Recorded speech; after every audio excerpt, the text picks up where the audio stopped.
आज आपण बघणार आहोत गव्हाच्या पिठाच्या आणि गुळाच्या अगदी खुसखुशीत कापण्या. बनवायला खूप सोपे आहेत आणि 15 ते 20 दिवस आरामशीर टिकतात. चला तर मग लगेच रेसिपीला सुरुवात करूया. सगळ्यात आधी इथे मी एका परातीत 2 कप गव्हाचं पीठ घेतले आहे. आता यामध्ये अर्धा कप बेसन घालूयात आणि तुम्हाला हवं असेल तर यामध्ये 1 चमचा तुम्ही रवाही घालू शकता. यामुळे हे कापण्या एकदम खुसखुशीत होतात. तर आता यामध्ये चवीनुसार मीठ घालूयात आणि व्यवस्थित आपल्याला हे सर्व मिक्स करून घ्यायचं आहे. तर इथे हे दोन्ही पीठ मिक्स करून झालेलं आहे. आता यामध्ये 2 ते 3 चमचे कडकडीत गरम तेलाचं मोहन घातले आहे. हे तेल पिठाला हाताने व्यवस्थित चोळून घ्यायचं आहे, जेणेकरून आपल्या कापण्या छान खुसखुशीत होतात. तेलाऐवजी तुपाचा वापर केलं तरीही चालेल. आता हे व्यवस्थित असं मिक्स करून चांगलं असं पिठाला हे तेल लागलं गेलं पाहिजे. तर इथे हे पीठ तयार आहे. आता आपण गुळाचा सिरप बनवून घेऊयात. तर इथे मी कढईमध्ये अर्धा कप गूळ घेतलेले आहे आणि अर्धा कप यामध्ये आपल्याला पाणी घालायचं आहे.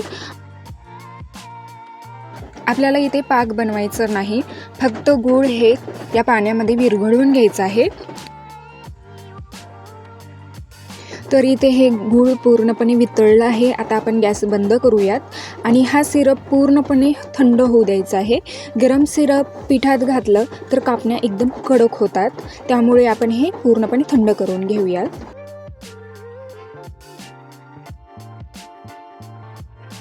आता आपला गुळाचा सिरप छान थंड झाला आहे. गुळात काही कचरा किंवा खडे असण्याची शक्यता असते, म्हणून हा सिरप गाळणीने गाळून पिठात ओतायचा आहे. आता थोडा थोडा सिरप घालून याचं आपण पीठ घट्ट असं पीठ मळून घेऊयात. आपण जसे पुऱ्यासाठी पीठ मळतो त्याचप्रमाणे आपल्याला याचं पीठ मळून घ्यायचं आहे. आणि यामध्ये मी 1 चमचा बडीशोप पावडर घातलेली आहे आणि आता हे व्यवस्थित असं मिक्स करून याचं घट्टसर असं पीठ मळून घेऊयात. पीठ घट्ट मळल्यामुळे कापण्या हे छान खुसखुशीत होतात आणि जर पीठ मऊसूत मळलं गेलं की कापण्या हे तेलकट होतात आणि मऊ होतात, छान असे खुसखुशीत होत नाहीत. तर इथे हे घट्टसर असं पीठ मळून घेतलेलं आहे.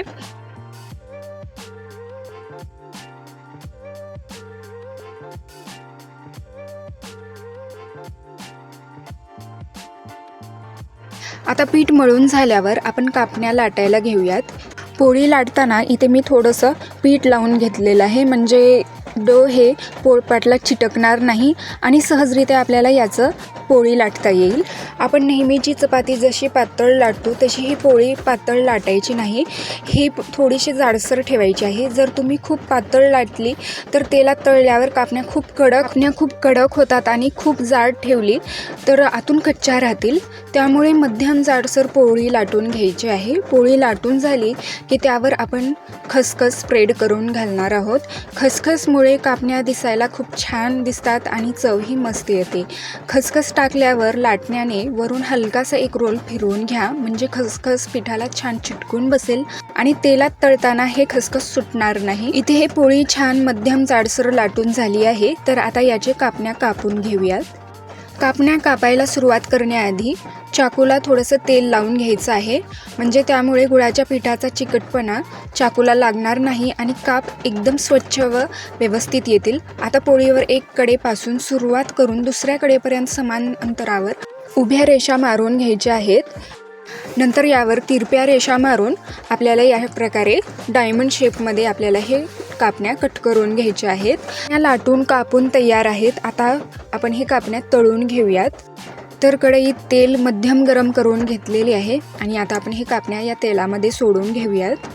कापण्या तेलामध्ये टाकले की गॅसचं फ्लेम हे लो टू मीडियमवर ठेवायचं आहे.